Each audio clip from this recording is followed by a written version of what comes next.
Man, we gonna have some fun with this one. We gonna have some fun with this one. Oh man, hold on a second. I don't even know what I did with it. Get some people enough time to come up in here, but we're gonna talk about we're gonna talk about this. I'm gonna actually show some stuff from this case and the stuff that's been going on with these two guys, man. And this is why I do my series, Death to the Real N-word, Death to the Real, you know what? Because this actually helps out everything that I've been saying for years on social media and why I present the image and the information on social media that I do, and why my channel Shadow Banned. Because I try my best to promote a positive image of family. Hold on a second here. Let's go over here. I try my best to promote a positive image of family and things like that. And so many people say that they don't get, when I'm live, they don't get the signals, they don't get the message. We talk about death to the real nigga. We talk about, in order to fix our people, I gotta first get the nigga out your mind. I gotta first get you to understand and know that you ain't what they said that you are. Because when we keep perpetuating these stereotypes on ourselves, this is what happens. You get a guy being sentenced to 35 years, somebody dead, and another guy going on the snitching tour all over. But before that, they're perpetuating this death culture amongst themselves and into our people. Because I always say, as we go on to really get into this, right? It's not the music that's the problem. The music is a byproduct of a greater issue within the Black community. This man being sentenced to 35 years is a byproduct of a greater issue within the Black community. Hold on a second. Let's see if I got this down here. As people start coming in the room. I'm in my bishop mode today.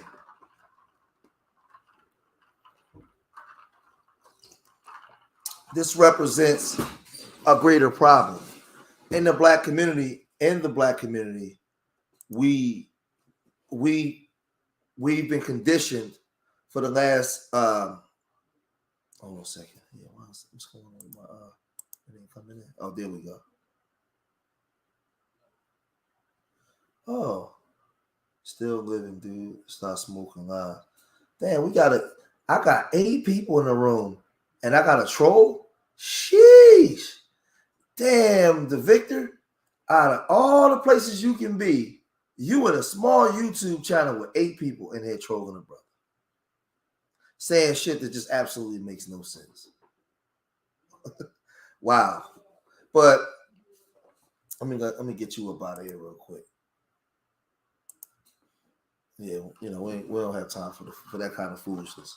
The internet is free, bro. You can go anywhere you want. But the music is not the problem. It's the death culture that we're conditioned to celebrate in our communities. Oh man, what's going on, bro? You gotta call me, man. I don't have your phone number no more, bro.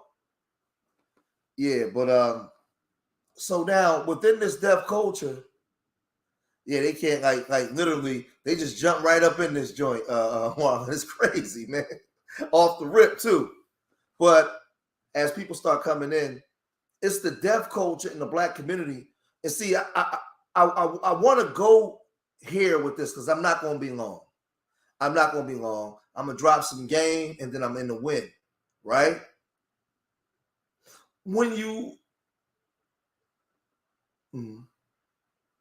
look at the 35-year sentence, you look at Taxstone and his podcast and what he was about in the podcast and the image that he portrayed to, yes, sir, still same number, and the image that he portrayed to the public and how he presented himself.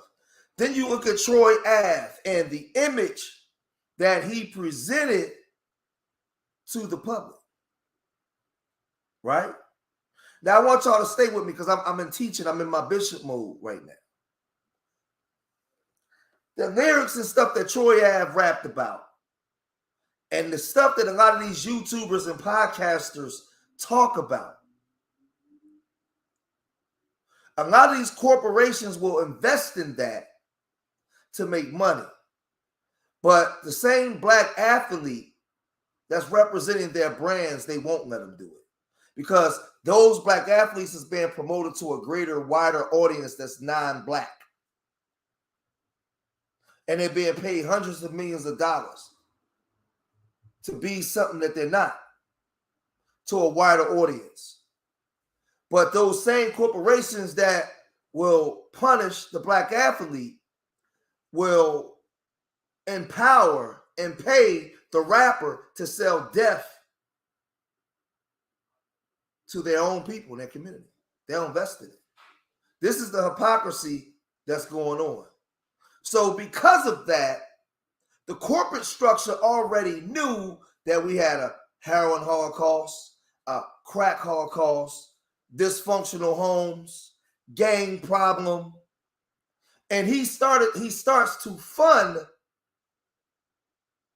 dysfunctional culture within our communities and take disenfranchised, undeveloped young men and pay them to perpetuate it back to his people.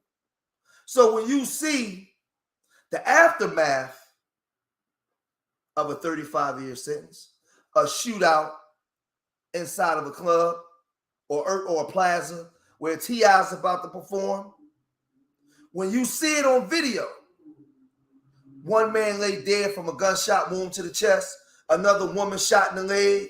When you witness and see this, it's all too familiar because it's not just there in New York City, it's in Philadelphia, it's in the Bronx, it's in Los Angeles, it's in Chicago. There is a deaf culture that permeates within the black community every day. And then the rappers that come from them environments begin to talk about it, and the corporations get involved, and they pile millions of dollars into it to get you to keep perpetuating it over and over and over again, to the point where you feel like you have to live this lifestyle, live in this world that's really not you. Because you see a lot of these rappers now in court telling on themselves. You see Troy Ave get on the stand and say the streets is a myth.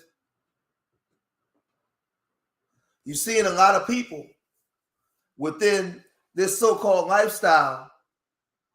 You see Casanova 2 times. He pens a letter to the judge and he says, "This is not who I am. This is not who I am." So a real one is a person that's going to do the time. So why don't you go do it for him? That's not a real one. A real one is not being a slave to the white man's prison. That's not a real one.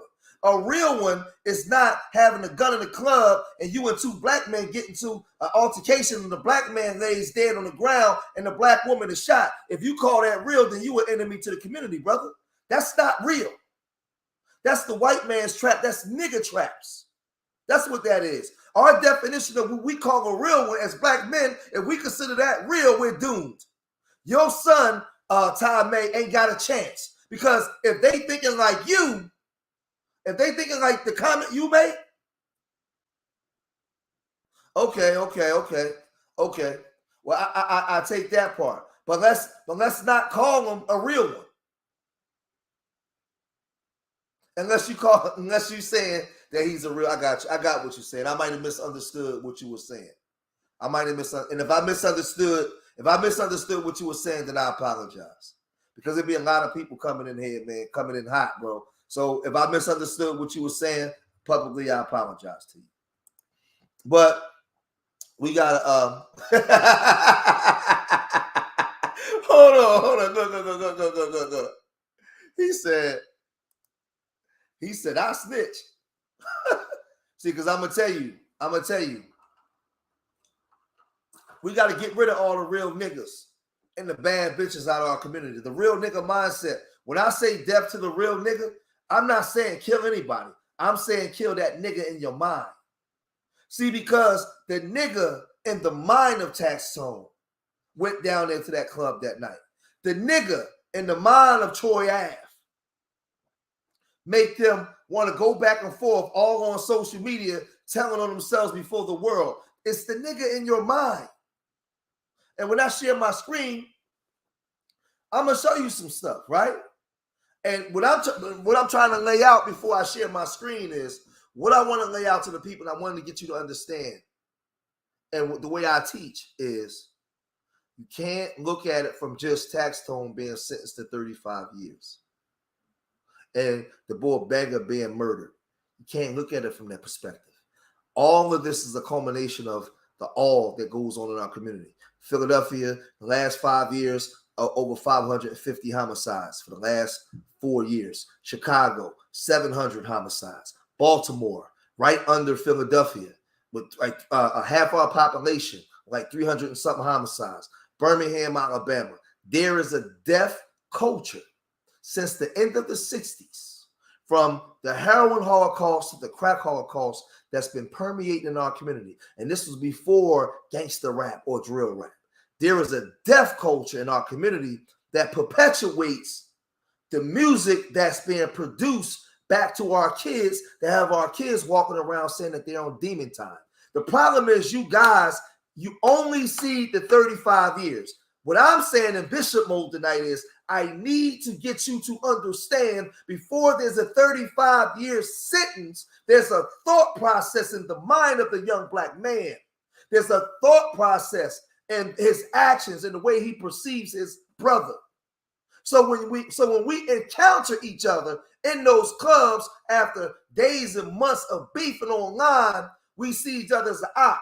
And because I'm not subordinate to my brother, I have no problem pulling out my firearm and firing at another black man. His life means nothing to me.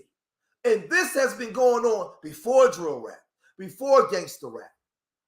Check the murder rates of the 70s in Philadelphia and Chicago, in New York City, before. So what we have is a man on the stand snitching, another man dead, and a black man snitching on the stand. See, check this out, Deadshot. Check this out, Shantae. We need to think. A lot of people ain't gonna come in here because of what I'm talking about. I'm not perpetuating the real nigga culture. I'm not saying free Taxstone. Because if I say free Taxstone, what about Banger's family? I have to tell the truth and shame the devil. What we have here is a black man on the stand telling, a black man in the ground dead, and another black man being sentenced to 35 years in prison. So I need somebody to tell me who wins from that. Where's the win? In any one of these families, where's the win? And I guarantee you these men are fathers. Where is the win? So is this incident just exclusive to that Urban Plaza in 2016? Or is this part of a greater problem within the black community that needs to be dealt with, that black YouTube refused to talk about? Because we celebrate real nigga culture, bad bitch culture. That's normal. But I don't want to be here long, so I'm going to share my screen. We're going to get off into it real quick. Let's share the screen.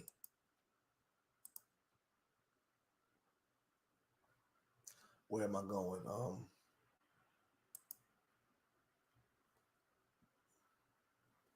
Hold on a second. Let's go to this one. Hold on. Okay, yeah, this is the one.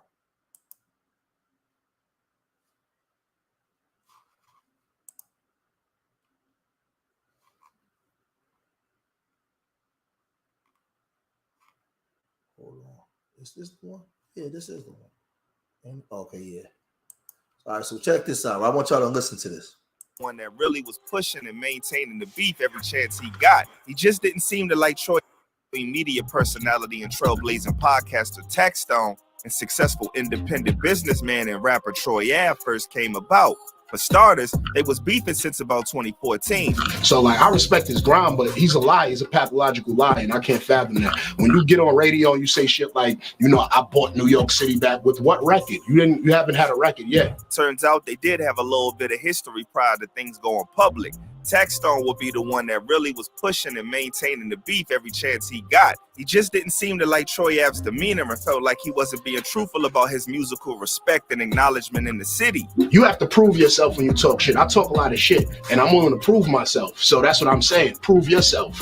Don't keep saying that you bought the city back and then you have no records. Like, Brooklyn don't come out to his performances. Like, they don't go nowhere. So only people in his performances is bloggers and radio. The bad blood that spawned from the All About the Money single would no doubt be a factor in Taxstone's film. Now, I'm playing this. The reason why I'm playing this, because I want you guys to see how, even with this issue that went on, right? A lot of people saw this transpire and take place online. They saw this take place online, and nobody learned from it. You still have everybody internet beefing and arguing. These guys was internet beefing, and when they ran up on each other, catastrophe struck. Somebody died, man.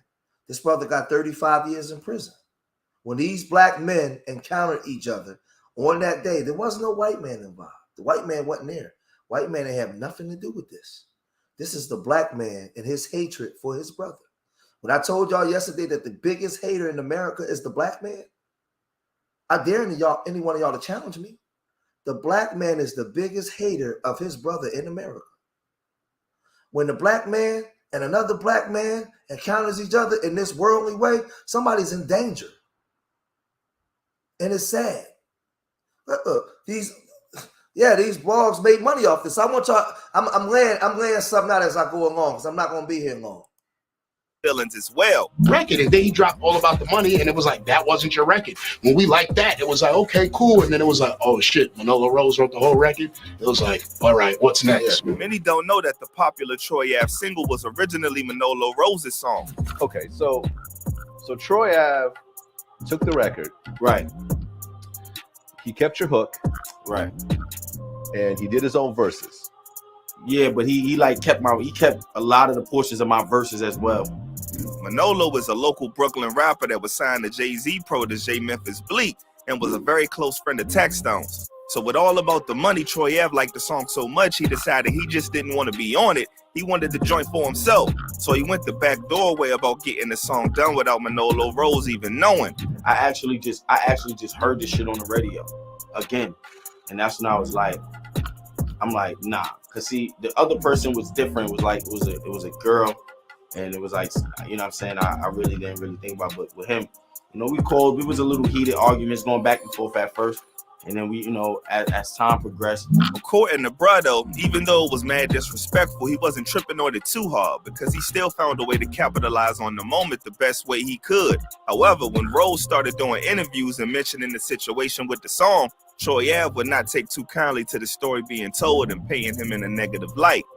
So you started doing some interviews, right, and kind of explain the whole situation, right? And I guess Troy gets upset. Yeah, they got upset over it.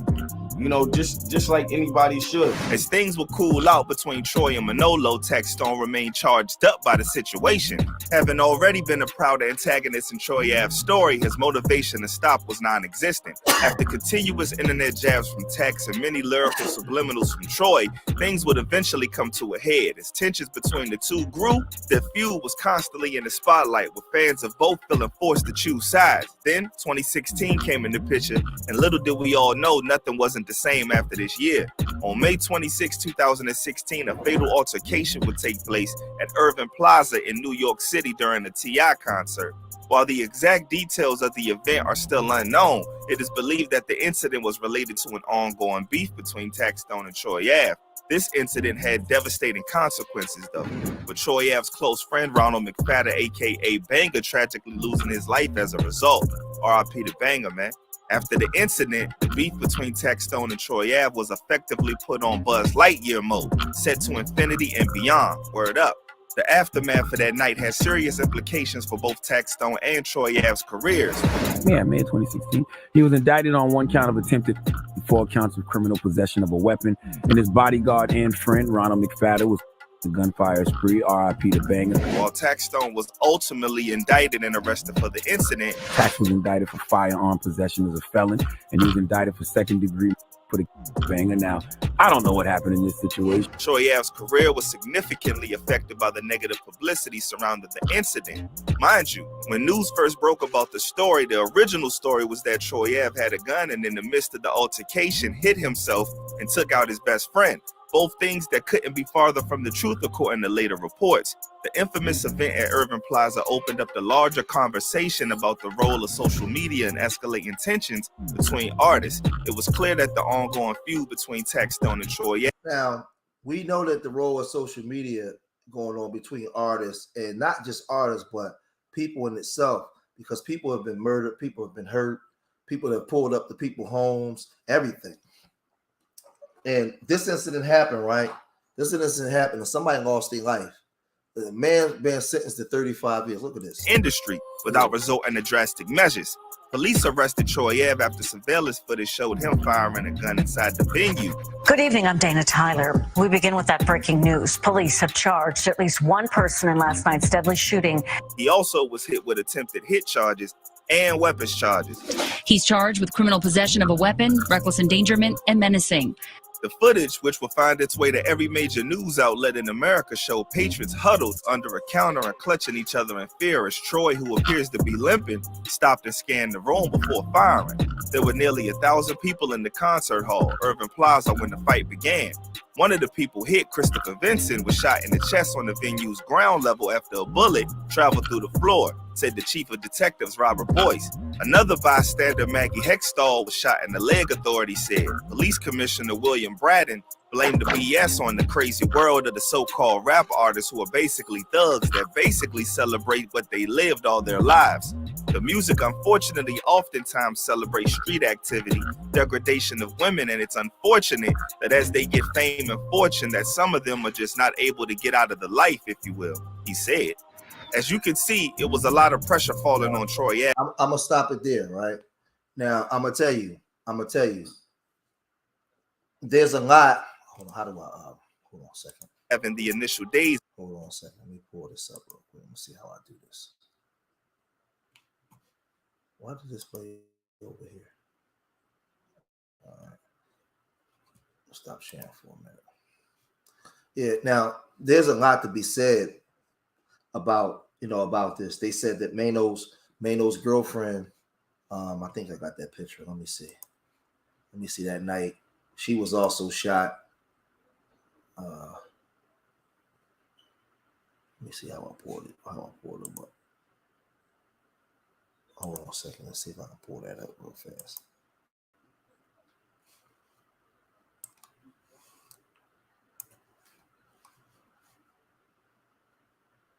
How do I make that show? Okay, yeah. Share. So you can see here, like Mano's girlfriend, she was shot that night. The dude Banger, he was shot and he was murdered. He was shot in the chest. And in that, you had a whole host of people telling. So they outside the courtroom, people telling on each other. The funny thing is, and the funny thing is in this situation, when I look at this, I'm old school and I come from the street, right? When there were shootings and murders involved, you didn't do no talking. You didn't, just going outside and giving your opinion outside was talking too much. You ain't do no talking. I'm watching, they outside in the trial, niggas outside arguing, they outside talking about this and that. Everybody's online playing lawyer and prosecutor, everything. Like all these street niggas, y'all done turn into snitches and then criticize somebody else for being a snitch. Then you perpetuate gang violence and criminality, but then get online and want to do the police job. All of this shit is weird, man. Like this is some weird ass crap that like this generation, this digitized internet generation. You guys are fools. You do everything online. You tell on yourself. So check Taxstone. I mean, not Taxstone. Check out this guy, man, Troy Ave, right? Because like I said, I ain't gonna be here all night. Look at this guy, man. Look. He's telling. So now he's going on a tour, and he's telling his story to everybody that would listen. Before facts, and when I went there, I just went there to be a guest appearance. Like I'm going there to work. Like literally, I don't be like people won't see me at a bunch of hip hop events hanging out and shit. Right. Like I go work, get my money, drop my music for my fans, do my hosting, my shows, and I like to be in my house. I like to live in luxury, fucking chilling with my kids, like watching snowfall. Like I like to do chill shit. You know what I'm saying? Yeah. So you see what he said? He said chilling with his kids. Now I want y'all to understand something where I'm going here, because I'm not just sitting here just talking on my soapbox. These men are fathers to children. But I wonder if he let his kids listen to the music that he perpetuates and promotes to your kids. So then he gets into a beef with another black man. And because of the beef between these two black men, a black woman is shot and a black man is murdered. How many people gonna keep it all in 100 and give the message that way? People are dead. Somebody's doing 35 years in prison. He's telling you he like to just chill with his kids. But I want y'all to understand, at what point is the black community going to start holding themselves accountable? You can't, to me, you can't in one breath talk about death, murder, kill to the black community and then talk about chilling with your children. That don't make no sense to George. I promote my son and my wife and my family in a positive light because I come from a deaf culture. I come from a culture where I seen dead bodies on the street when I walked outside, man. Going to school at a young age, I seen white sheets with red stuff on it and sneakers sticking out from under the white sheet. I went to sleep in the 90s and 80s to machine gun fire, rosters and black Americans slaughtering each other in the street over the drug trade. I seen all of that. So now I try to promote a more positive image online. My channel suffered because of it, but that's fair. I'm doing the work of the Most High. That's fair. I understand. I understand the mission. I understand the condition and the mindset of our people, man. I know that if I promote positivity, I'm going to be hung to the cross for loving my people. The people killed Christ for loving them. He said, Father, forgive them, for they know not what they do. They persecuted him for loving them, for bringing them the information. So I know for a fact that any one of our people, any one of us that's going to bring a positive message and present life to our people, you're going to get rejected by a large portion of your people because they don't know any better. And now what does that got to do with what I'm saying now? It has everything to do. Because we reject righteousness for our community, there's a black man dead. There's a man doing a damn grand world tour, letting everybody hear his story because he don't want to go to prison. And there's another black man that's dead. And everybody that was egging this on, that was perpetuating and pushing it on, you know what they're saying now? Man, Troy Ave stupid for going there. Man, Taxstone stupid for that. But before it happened, y'all was egging it on. Let's listen to him. So I go out there to work after having an event for the DJs, and then they lead us up. So like this, all the stuff that I couldn't talk about before, even when we did past interviews and stuff. Yeah, we talked about you couldn't tell this because it was in the middle of the case. So and I can't defend myself. Yeah. So it's like I'm playing with both my hands behind my back. Yeah. So like it's a lot of narratives that was being pushed, but just because that person has friends in the media and whatever. But these are the facts. Like it's court documented facts. I'm going into Irving Plaza. I walk upstairs. I'm going into the first VIP room, which leads you to a second VIP room, which leads you down to the stage. I walk to the first VIP room. It's somebody from Irving Plaza, one of the staff walking us through. I got banging in front of me, which is my peoples, and then couple of my other people's behind me.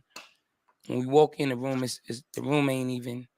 The room is probably the size of 2 jail cells. Just to, you know what I mean? Right. For, a small vicinity. Small. It's about 80 to 100 people in that room now. 80 to 100 people.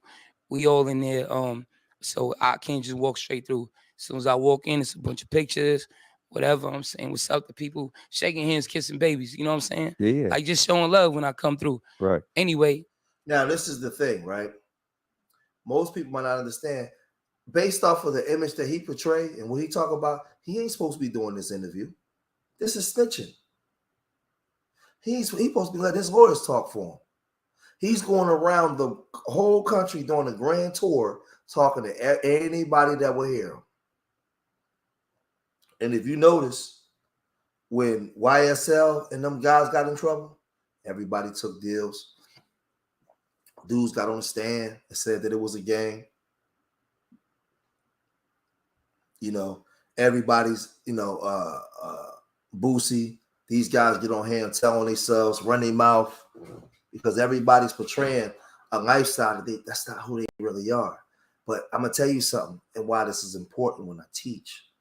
You young guys, if this video comes across you young people, by the grace of the Most High, I pray that he put his words in my mouth and let my ways be his ways, that my words will be able to get out to the ears of the youth that it needs to reach, that it gets out to the ears and it begins to touch their spirit and make them see a different light, make them walk in the light out of the darkness.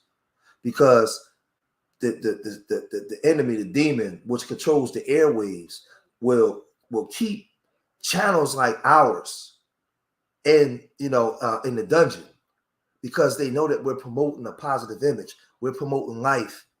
I'm not talking to the mind. I'm talking to the spirit. I want to invoke that spirit, them dry bones in the valley. I want to speak to the winds, and I want my words to begin to go like a windy day, and begin to just move and push on our people, and begin to shape them, stand them up, and shape them up right.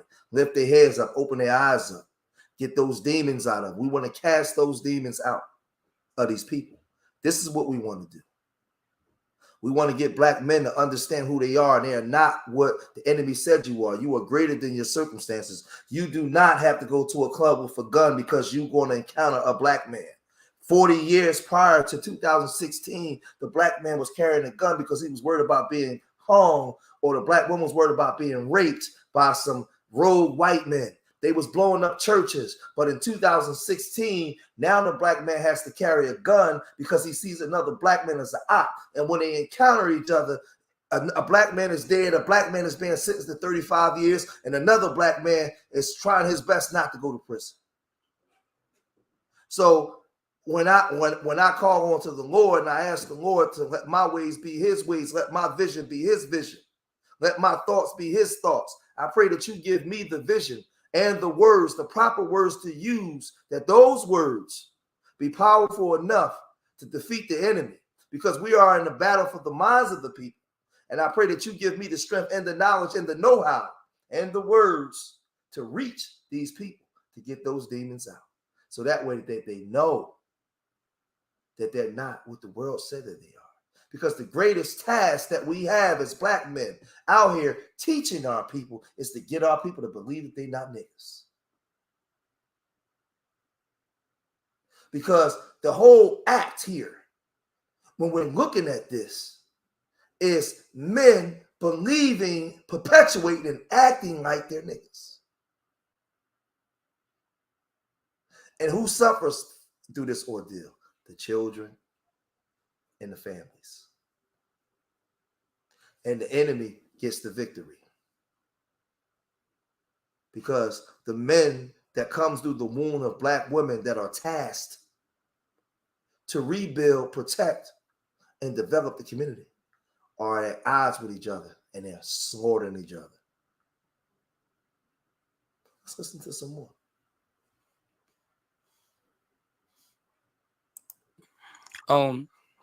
So then we stop. They're like, yo, clear it out, clear it out. Yo, we coming through. Come on, clear it out. So now people are moving slowly or whatever. Now, when we get to pass the door to the second phase, so if this is it's the door, the middle, and then another door that I got to go into to go downstairs to the stage. Once I get to the middle, I hear what's popping, what's popping. I'm not paying no attention because, like I said, it's 80 to 100 people in there. They all yelling. You know what I'm saying? Right. So this person is saying what's popping. I'm like, all right, whatever. Now, when I hear Banger say what's popping in response, that's when I pay attention. Because now this is my man, and I know his voice, and he's saying it back aggressively like what's popping. So that person obviously talking to us, him, which is us, we together. You feel me? So now I look over and I see it's Taxstone, Ratstone. Now he's saying what's popping, gun on his waist, you know what I'm saying, hand on his waist. What's popping, like, you know, letting us know. So Banger turned around to me and he said, yo, I'm about to rock him. Because like where we from, not to be on no tough shit, but just where we from, where we built from, like we don't, whenever it's fight or flight, I'ma always choose to fight. You feel me? Right. Like there's no place, like this ain't an avoidable situation. It ain't like this guy was all the way on the other side of the room. He's in front of the door that I gotta go down into to go to work. You feel me? Right. So yelling was popping, brandishing a gun. So now Banger says, yo, I'm about to rock him. So I wink at him. I said, do your thing. Like low key, you know what I'm saying? But as I'm doing that, he turned back to me. I'm still looking over his shoulder at Taxstone, Ratstone. And now he looked like he about to raise the gun. So instead of me like, yo, Banger, he about to shoot you or hiding behind him, I go punch him in the face. I go punch him in the face with the right hand. I reach for his gun with my left hand. You know what I'm saying? Right. To get up out his hand. Now everybody start moving around. Whoa. I got knocked to the side. And now Banger and Taxstone start wrestling for the gun. And then Taxstone fires. Boom, boom. He let off 2 shots. Banger get hit. I get up. Get back on him. Get back on Taxstone. Fighting for the gun. It's like I said, it's a bunch of people in here. So now we fall to the floor. He slips up, turns around, boom, I get hit. Now he's trying to get up out the room. You know what I'm saying?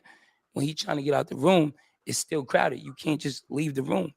Now instead of going to hit him the first time and then grab the gun like I did previously, I say, fuck that. Now I'm gonna grab the gun first and then I'm gonna grab him. You know what I'm saying? So I grabbed his wrist with the gun. I grabbed his wrist with my right hand. And I mean his wrist that had the gun in it. I pulled it this way and then I grabbed his collar and pulled him down to the floor.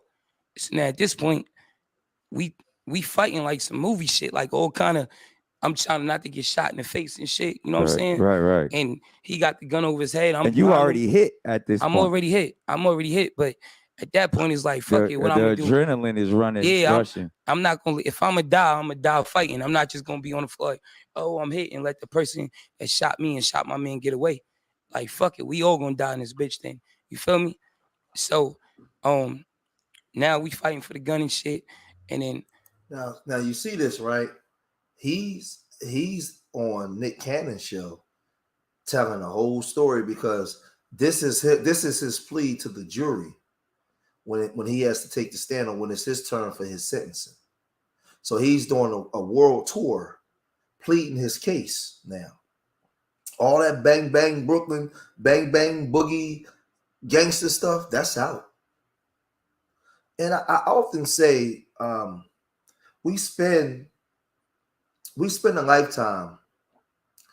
A lot of us in the streets, they grew up in the streets before we changed our ways. We spend a great deal trying to prove to the streets that we gangster, we real niggas, we them dudes. But then a lot of us spend 20, 30 years trying to prove to the judge and the prosecutor that you are a good guy. You are not that guy. So you perpetuate this to the streets, but you try to prove to this white man that you're not what you perpetuated. So why not just be who you are and be yourself? We are so damaged as a people that we feel as though we have to promote an image that makes us feel good, but it's not good for us. And this is why I have to I have to intercede, and I have to go to the Most High and pray for our people, man. because I need those young men and those of us out here that's not Troy Ave situation or Taxstone situation. You still got opportunity to fix it. This guy is pleading his case, and he took this and then went on the stand, and he's telling and singing and bringing the smoke. Let's listen to some more. And then like we wrestling, the gun goes around this way, and then he starts squeezing, bam, bam, bam, squeezing those shots. So now I throw my hand behind the trigger to like stop the shots from firing. You know what I'm saying? We go, I'm talking about this shit is intense. I'm biting it. Let me say this, and then a lot of these guys never had training, man. I'm gonna be real with you, and I'm not tooting my horn or trying to be, we eat right, we take care of our bodies, we practice martial arts, but we also practice self-defense. The first thing that he should have did was when they was in a tussle with the gun was if the way he's speaking, if he's holding the gun and they're tussling with the gun, the first thing you should do is don't panic while the guy is trying to get the gun from you to shoot you. The first thing you should be zeroed in on is hitting the button to make the clip fall out the gun. If I can get you and we're struggling over the gun and I have my hand on the gun and so do you, I want my thumb or my finger to hit the button for the clip to fall. Don't focus on getting the gun from the person. Focus on getting the clip out of the gun so that way he can't fire multiple shots. If you're able to get up on the gun, like you're saying that you're tussling with a gun, these are things that in tactical training, when we're doing MGT training or you're training in martial arts, or a guy has a firearm and you're able to get to the gun and you're tussling over the gun. I'm not trying to rip the gun out your hand. What I'm trying to do is get the gun away from my face and hold it up so to the point where I can get the clip out of the gun. Because the guy that's holding the gun, he's trying to shoot you. He's not worrying about the clip in the gun. I'm worrying about discharging the clip from the gun. And then we tussle from there. So these guys, they don't have training. They don't take care of themselves. None of that kind of stuff. But again, the stuff that we talk about in these spaces, they're going to make sure that this type of information is not going to get out there to our people, man. So you guys have to take it to your people. I've been in tight situations like that before. And like I said, you have to know how to move and how to, man, it's a lot that come in with that. Everybody don't get the chance to grab the gun and wrestle over the gun. But if you get the chance to grab the gun and wrestle over the gun, try to get the clip out of the gun. Get the gun pointing from your head and try to drive the person back. And when you do, try to push the button and get the clip off the gun. But like I said, I'm listening to this stuff, and this guy, he's pleading his case. And the nigga on his neck, he's biting my forearm type shit. So then I get I managed to get like more control of the gun than him. I still don't got full control of it or whatever. You know what I'm saying? I'm feeling a little weak from losing blood and shit, but whatever. Now I just start pistol whipping him. So he still got his hand on the top of the gun. And I'm like, bang, bang. I'm pulling it down, like cracking his skull with the shit. You know what I'm saying? Till I'm drawing blood, trying to get it off. And some people came in and somehow we got broken up. And I just like pulled the gun. I pulled the gun away. So when I pull the strap away, I turn around real quick and I look to make sure that everybody I came in with is good. Because there was a lot of shots. Right. Banger got hit and I don't know who else got hit. Only person there is my man Block. I say, yo, Block, you good? He said, yeah. I said, come on, we out. We leave out the room. Now, this is the part that they showed on the media. Yeah. This is the part that made it look like Troy Ave just came into a club recklessly and started shooting. Which people ain't realize is I was coming out of a VIP room where I was attacked and I was shot. Right. You know what I'm saying? And now when I'm shooting is when I see him. I see Taxstone, Ratstone, and now I'm trying to boom him. I'm trying to kill him. You know what I'm saying? And he's right there as soon as I come out the room and shit. So like when people rap about all this shit, yo, we gonna slide for our homies and get back. Now this is immediate get back. That's what I really did. I really want immediate get back right there. Like I don't give a fuck if it's cameras. I'm shot. Fuck it. I might die. I'm not worried about, yo, it's cameras in here. Let's be hot. No, you just shot my man. I'm gonna fucking kill you right now. You feel me? So That's what the people see. Now, mind you, he was with So that's the video that's out there with you shooting I'm shooting at him with his own gun that he just shot me with and killed my man with. Right. And that's the crazy part that nobody realizes. You feel me? Right. And like, I don't even know if he got past another gun because his man Asinova 2 times was in there. So you see him on the video when I come out backing up and shit. You know what I'm saying?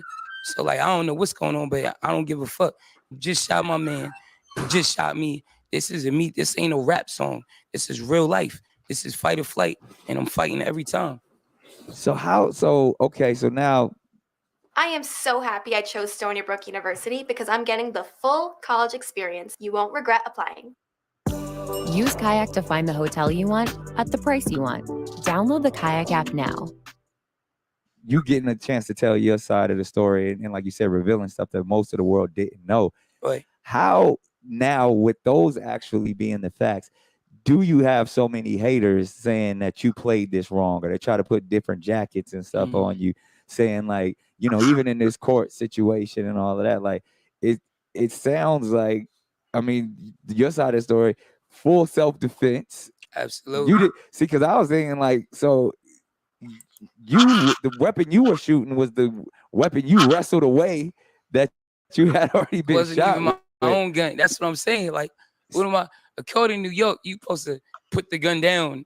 You ain't supposed to pursue somebody and shit. Why do you now? So why did you have to go to court, and now why do you still have to serve time? Well, initially, they locked me up like immediately in the hospital bed. You feel me? Right. Not even 12 hours after. So, I forget what the initial charges was. I guess it was firing, shooting, whatever. Yeah, I mean, firing a weapon in a public space. New York don't play about guns anyway, so it's just all of that. But even the fact that it was probably having to do with something about you know, firing a weapon in a public exactly. place. And then so now, and I had a bunch of other guns in my car. I got guns in my van.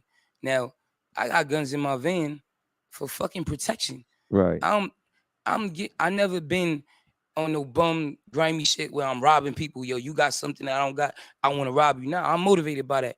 Yeah. I see you with something that you obtain. I think that's bum, bottom feeder, low vibration shit. Robbing for no reason. I mean, just it's no reason to rob. Right. You can ask somebody for a job and learn how to get it and hustle yourself. Right. But in rap, you know, we moving places and we got a lot of money, a lot of jewelry, picking up back ends, just different shit like that. You got haters like, at the end of the day, I got to get home to my kids. You feel me? So I'm not bringing guns in the club, especially where it's.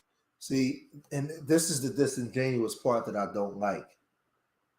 Y'all heard what he just said. At the end of the day, he got to get home to his kids. And what I'm trying to say is you're perpetuating a false message to other people's children, but then you want to get home to your children. And this is why I said when I started this, and I'm 48 minutes in now, I don't want to go past an hour. This is why I said when I started this, I want to talk about a greater issue that's greater than just this problem. It's the mindset of our people.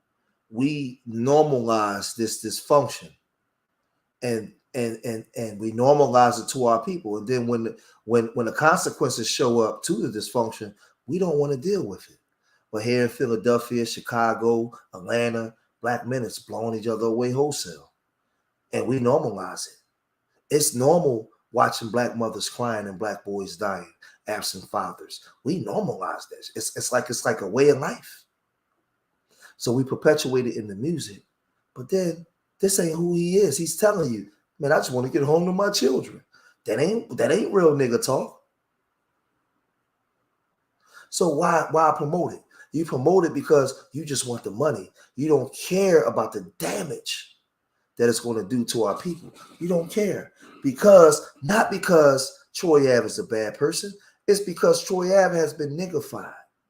And in order to help our people, Khan, we got to get the nigga out the mindset of our people. That's the challenge. Not just amongst these brothers, but amongst so many of our people, man. This is the challenge. This is what we're up against. It's this thing called the hip hop police that we got in New York. Yeah. And you know, every artist should have a rapport with them. So my manager at the time called him and was like, yo, we gonna be at Irving Plaza tonight. Like, you do that. You got gigs around the city or whatever. You let them know, yo, we gonna be here. And about, oh yeah, we gonna be there too. We'll meet you. You guys good? Yeah, we good. All right, cool. Whatever. And they go do that. Wherever somebody's at, a hip hop artist come in town, whatever. They basically monitor hip hop shit. So cool. We tell the hip hop police we going there. It's gonna be a safe venue, a safe event. I'm not bringing guns in no venue that's supposed to be safe. You know what I'm saying? So now we walking in. That was another narrative. People try to say we had guns and shit. Yeah, my guns was in the car in a stash box. There's no need. I'm going to work. I'm not going there for bullshit. I'm not going there for violence. I ain't going there for nothing else. So now when after I get locked up and I go through everything, they kept me in jail. They wouldn't give me bail. They kept remanding me. So they kept remanding me for 2 months because they was trying to determine whether they were going to charge me with the murder of my own friend. Oh wow. Which Taxstone did. You feel me? They trying to charge me with the murder of my own friend. And I'm sitting in jail holding it down like, you know what, fuck it. The homies that was there, they gonna take care of it. It's gonna play itself out like I would do for them. You know what I'm saying? Like they asked me like, hey, what happened? I'm like, man, listen, just get me out of jail. I don't know nothing about shit. Get me out of jail. Holding it down. This is why I say streets is a myth. And mind you, none of the homies that's supposed to be solid took care of nothing. There was a bunch of people in there like just nothing happened. You feel me? And now mind you, I got these gun charges. I got 4 gun charges. I got 2 gun charges that was mine. Then I'm charged with Taxstone's gun and another charge for firing his gun. And I'm charged with attempted murder on him. So those are the actual charges that I have, with the murder charge of my friend looming over my head. You know what I'm saying? Wow. So finally, when after 2 months they let me out on a strict bail package, $500,000 bail with contingency. So that's not the cheap shit where you just pay 10%. You know what I'm saying? Yeah. So like it's real money. I got to put up real property. If I was on some bum shit, spending every dollar I get, I would still be in fucking jail. Wow. Real shit. So I finally get out. I'm on ankle bracelet. I got curfew. I can't leave the house before 9 a.m. and I got to be in by 9 p.m. I can't work. No clubs, no bars. I can't go in any establishment with more than 10 people. Like really strict shit. I can't be at a stadium. I can't do a lot of shit that I basically can't make a living. You feel me? Right. And at this point now, mind you, I'm going through shit where I got to pay back a bunch of back ends for deposits and shit. Right. Because you can't miss dates. I gotta miss dates. But just being a real man, I always pride myself on being a real man. Like I said, I don't even lie on my enemies. You know what I'm saying? Like a real man, you gonna have integrity. You gonna take care of your family. You gonna make sure you don't got your hand out. Like a real man is not how many people you could beat up or shoot or rob or kill. You know what I'm saying? Like stand on your business, take care of everything by yourself and helping others. That's a real man. So I'm not gonna give these promoters and club owners excuses. Yo, y'all see I'm going through some shit. I can't pay you back. Nah, we did straight business. You hired me for a job. I didn't hold up to my end of the bargain. Here's your money back. Even if I'm fucked up right now, even if I got $200,000 in lawyer fees, $500,000 bail, you know what I'm saying? Like different shit. Fuck it. And I'm just coming up at this time. I'm not up yet at all. I'm still independent. I signed no deal to no label, no nothing. Like every dollar that I get, I'm putting 60% of that into promotions to make more money. Right. And then I'm carrying people or whatever. So I'm not up yet, but I still said, fuck it. I stood on that business. Like it got to such a low point. And mind you, none of the homies that was around, the artists that I put on, nobody, like except for Block held it down. They didn't say, yo, you need help with Bell Ave. Yo, you need help with your lawyers. You know what I'm saying? Like, thank God. Now you hear him. This is the mindset. What's what I'm gonna do? I'm gonna go over to this one, all right? Because I want y'all to see. Hold on, where is it at?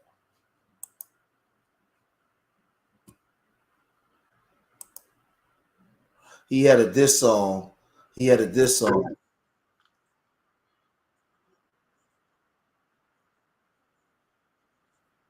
Involved in a lot of things, Let me out of jail. Since you niggas like writing letters, Here go one. Dear hater, I won. I'm a boss. You a bum. Suck a dick. Till it comes. Since you niggas like writing letters, here go one. Dear hater, I won. Since you niggas like writing letters, here go one, get a pen. I speak this as a free man, pay $500,000 out the pen. I'm out of your league, don't contend. Bowling on point like a pin. I sat many months, you wrote to the judge as soon as you walked in. Mr. Collins and his entourage been doing a lot of shootings. You know, and you know what's sad? In the middle of all of this stuff that's going on, right?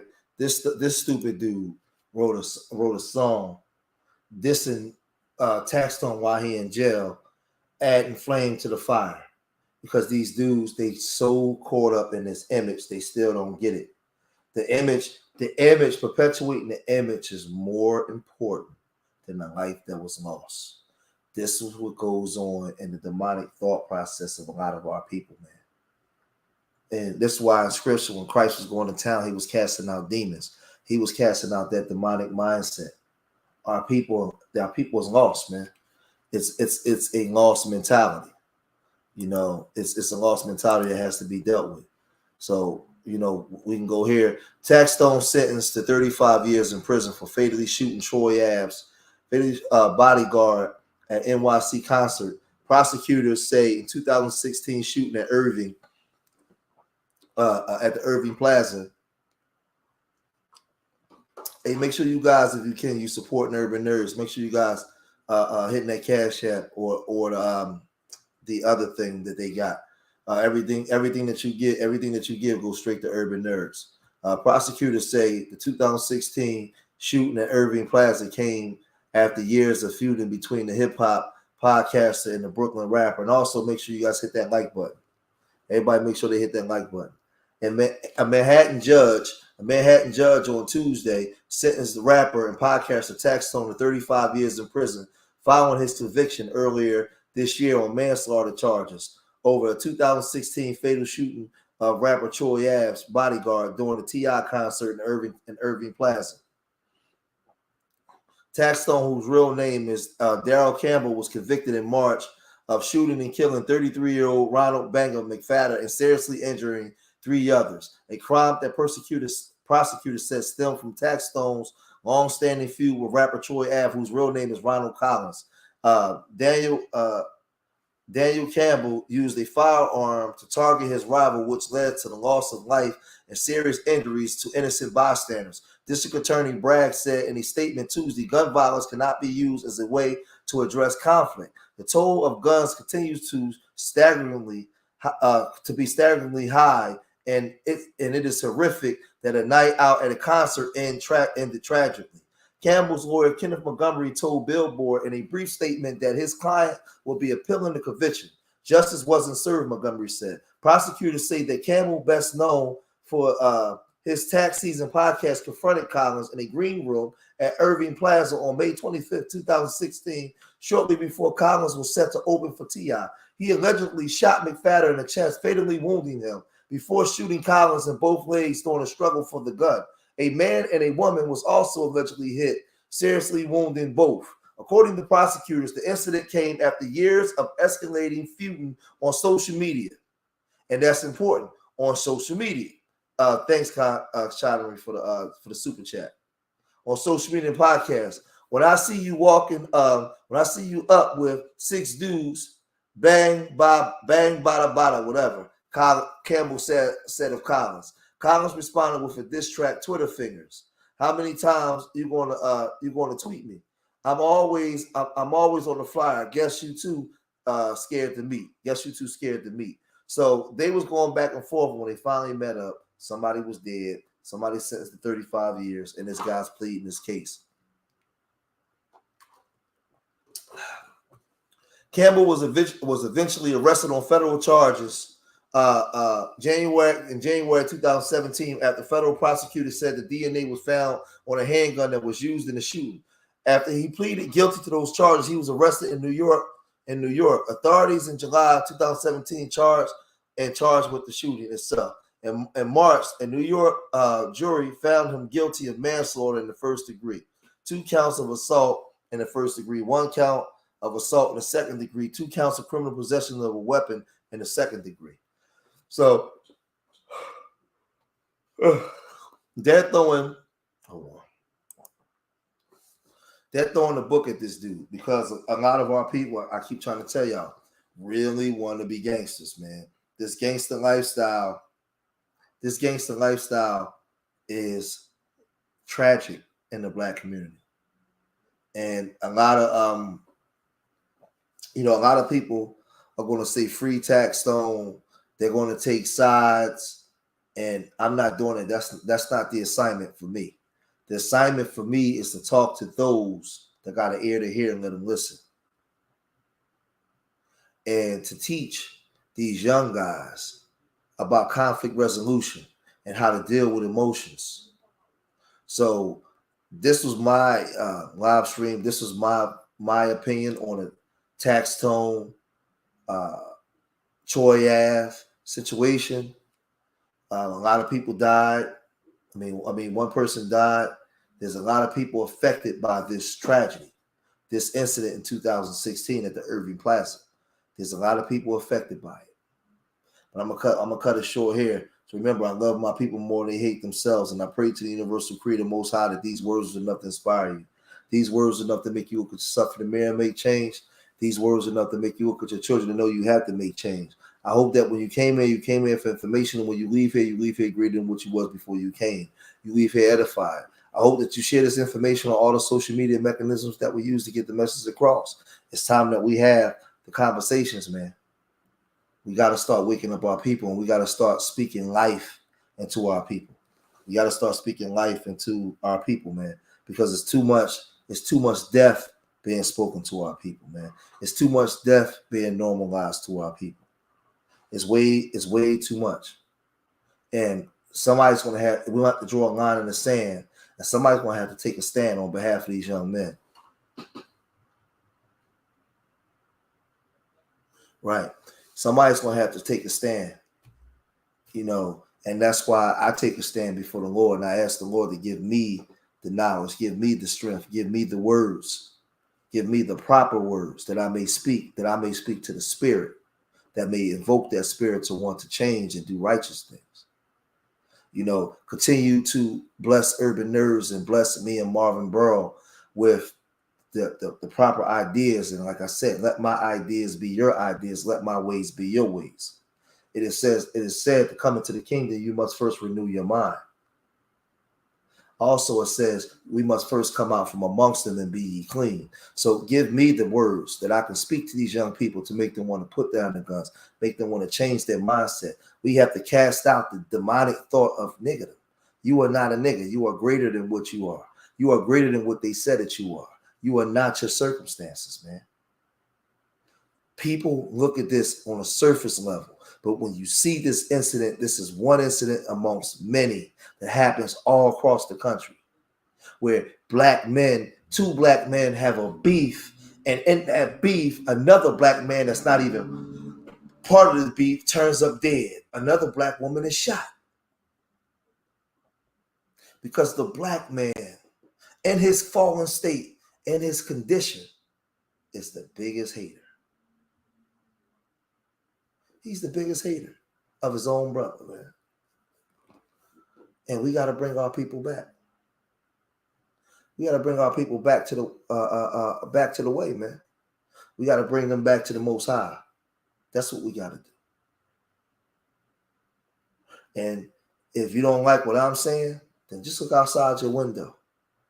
When you want to send your little brother down to the corner store, it ain't a white man out there you worrying about killing him.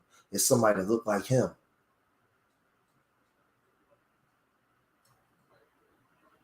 And this is why I'm doing everything I can do to walk these streets and try to change the mindset of these young black boys.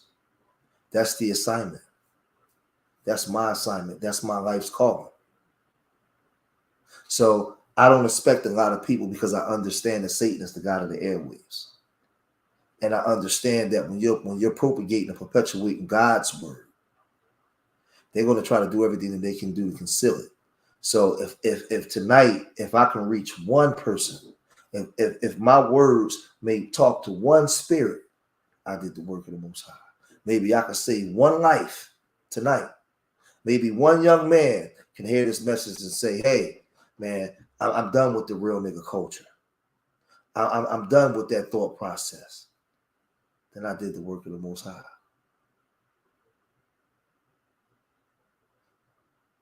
I put my ego to the side. I put my ego to the side and I raised myself up because it says, greater is he that is in him that is he that is in the world. So I'd rather be in the Most High than be in the world. So I don't care about, I no longer care about how many people come to watch us. I just do the assignment. And when it's time, and when the allotted time comes that the Most High will grant us and urban nerds a following, then that'll be the time. Because I'm on God's time. And until we get on God's time and get in the proper alignment, we're going to continue to see these things perpetuate and permeate within the Black community because we are out of alignment. And the Black man is out of control. And we need to atone and understand who the true enemy is. So with all that being said, remember, I love y'all. If you have any beef with anybody, any family member, any loved one, and it can be reconciled, pick up the phone and call them up and reconcile. You never know when it'll be the last time that you may see him or talk to him. Reconcile your differences. Tell your brother, tell your sister you love him.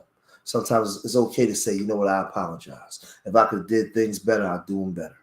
Maybe if these brothers, if the right heads could have got these brothers to sit down and apologize to each other, that guy Banger wouldn't be dead.